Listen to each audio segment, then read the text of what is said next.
Hello everyone, welcome back to my channel Harna spoken English.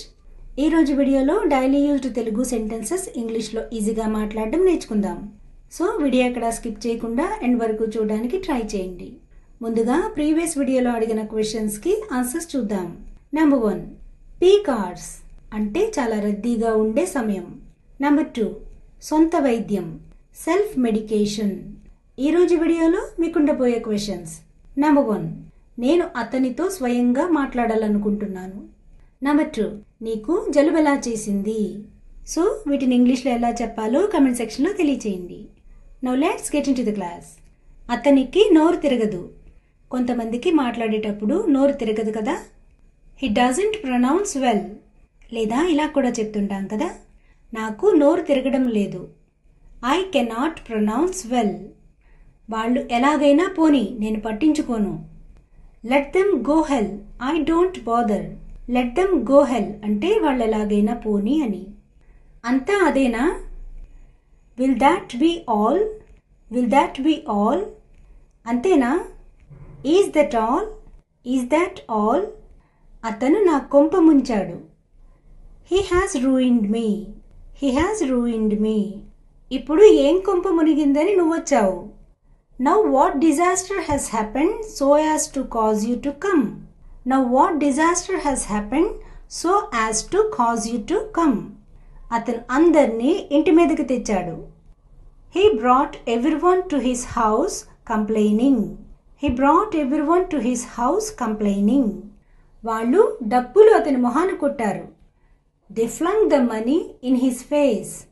They flung the money in his face. వాళ్ళు డబ్బుందని force కొడుతున్నారు. They are giving himself aids because they have got money. They are giving himself aids because they have got money. అతను నన్ను తిట్టాడు కానీ నేను గాలి కుదిలేశాను. He abused me but I ignored it. He abused me but I ignored it. ఆమె నా వైపు కొరకొర చూసింది. She glared at me. She glared at me. Glared అంటే కోపంగా చూడడం. అతను గుట్టు చప్పుడు కాకుండా వెళ్ళిపోయాడు అంటే ఎవరికి తెలియకుండా వెళ్ళిపోయాడు అని. He went without informing other person. లేదా he went without any noise or fuss. మనం తొందరపడాలి. Let us hurry up or we should be hurry. నిర్ణయం తీసుకోవాల్సింది నువ్వే. It is for you to decide. It is for you to decide. నిర్ణయం తీసుకోవడం నీకే వదిలేశాను. It is up to you to take a decision. It is up to you to take a decision. ఇంకా నిర్ణయం కాలేదు. It is yet to be decided. It is yet to be decided. నీ నిర్ణయం నాకు తెలియచేయి. Let me know your decision. Let me know your decision. అతన్ని చూడాలని నువ్వు కనీసం తలంచనైనా వద్దు అంటే ఆలోచన వద్దు అని. Don't ever think of seeing him. Don't ever think of seeing him. దీనికి కొన్ని ఎగ్జాంపుల్ సెంటెన్సెస్ చూద్దాం. మీరు అక్కడికి వెళ్ళాలని కనీసం తలచొద్దు. Don't ever think of going there. మీరు డబ్బు అప్పు తీసుకోవాలని కనీసం తలచొద్దు. Don't ever think of borrowing money. ఏ ప్రయత్నం చేయకుండానే అతనికి జాబ్ వచ్చింది. He got job without any efforts. He got job without any efforts.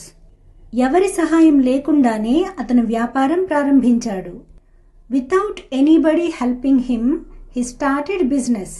Without anybody helping him, he started business.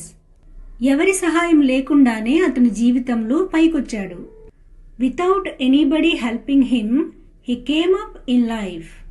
Without anybody helping him, he came up in life. So friends, ఇదండి ఈరోజు class. మీకు ఉపయోగపడుతుందని నేను అనుకుంటున్నాను. ఈ video కనుక మీకు నచ్చినట్లయితే తప్పకుండా లైక్ చేసి, షేర్ చేసి, సబ్స్క్రైబ్ చేసుకుని పక్కనే ఉన్న బెల్ ఐకాన్ని ప్రెస్ చేయండి. మీ వాల్యుబుల్ కమెంట్స్ కమెంట్ సెక్షన్లో తెలియచేయండి. Thanks for watching and see you in the next video.